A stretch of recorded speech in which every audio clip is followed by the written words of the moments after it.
Hey Brandon, how are you? Good, how you doing, Doc? Good, good. So I got your phone call. We spoke on the phone earlier this week Yeah. about the dilemma that you're having and you're experiencing a lot of stress. Is there something you'd like to elaborate on? I feel boxed in, Doc. This has been going on for years now. I've been carrying on this affair with this woman that I've had on the job, and now I feel like she's trying to extort me, talking about she's gonna run to my wife. She's got video, Mm-hmm. stuff like that. Already, my wife is nuts. She ever found out that I was cheating on her, especially with Wow. the girl she went to high school with, who she doesn't even like. She'd take the kids. I'd never see the kids. I know that's how she is. And so my biggest thing is now that I'm a business owner. I mean, we've gone through leaps and bounds from where we were before. Like I was making $14 an hour, and she was making like $15 an hour at Chase. And I Mm-hmm. told her when we got married, I don't want any children right away. We're not financially ready. What does she do? She goes off the birth control and doesn't even let me know. And Wow. then 9 months later, here we go, our son. You know, and and then it's continued on. I mean, the things that I tell her, look, stop racking up so many Mm-hmm. shopping expenses. She went from, you know what, the rack to Neiman Marcus. You know what I mean? And now Yeah. she has all these friends. They go to lunch every day, and to top it all off, she quit her job. She quit her job now that she's pregnant and just refused to just go on the terminal leave and just said, hey, you know what? I mean, the maternity leave and said, hey, you know what? Forget about it. I need to be at home Mm-hmm. with our kid. I don't want to send him to daycare. Well, her not sending him to daycare means I'm fitting the bill for two incomes now myself. So let me stop you there for a moment. You're feeling, in a way, you're feeling financially distressed. At the same time, you also feel like your marriage is falling apart.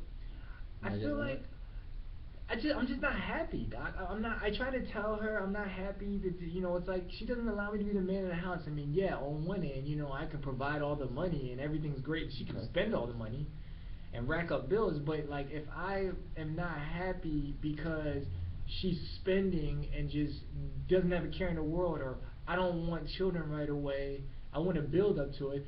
She just takes it as, oh, you know what, I'm doing whatever I want to do. So on one end, yeah, she allows me to make all the money, but on the other end, she's the reason why I need to do so much work. I I need to see. take on I much. see. So I don't even want to be around her.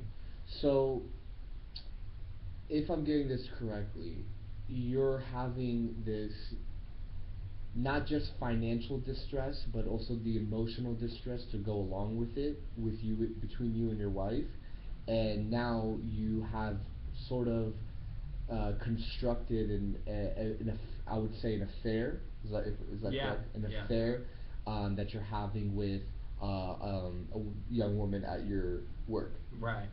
That she went to high school with, and and they know each other. they know each other, and it's crazy because we share a bond that seems greater than my wife. I've known her for like 16 years, Hmm. but yet me and this girl at work, it's like she's not happy in her relationship. It's almost like polar opposites, but yet in our own affair, everything is perfect. Until now, Hmm. until she's threatening to go to my wife, until she wants a raise, she wants a position I can't give her. If I give her this higher position, my wife's gonna be like, Hmm. why all of a sudden is she up here where she was right here a couple months ago? I see.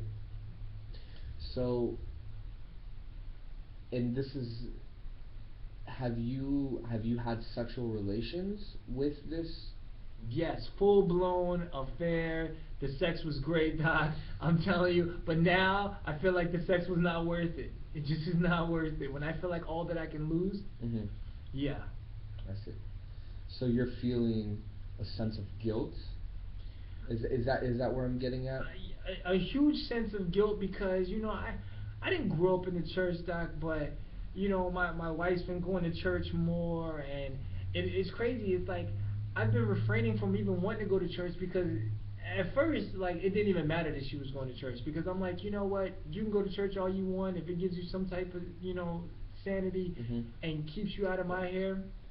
But she doesn't live it. She'll go to church and then she'll come home and curse like a sailor and do everything Wow. totally Okay. opposite. But on Sunday, she is devout as Mother Teresa. You know what I mean? Yeah. And so it doesn't make me feel like, okay, you know what, I'm sinning, or this morality issue is not on my head. I don't feel guilty. But since uh, I've had to go to church now with our son and things like that, I've had to go to church and kind of play the all family going to church thing. It's starting to hit me out, that what I'm doing is wrong in a guilty moral kind of way.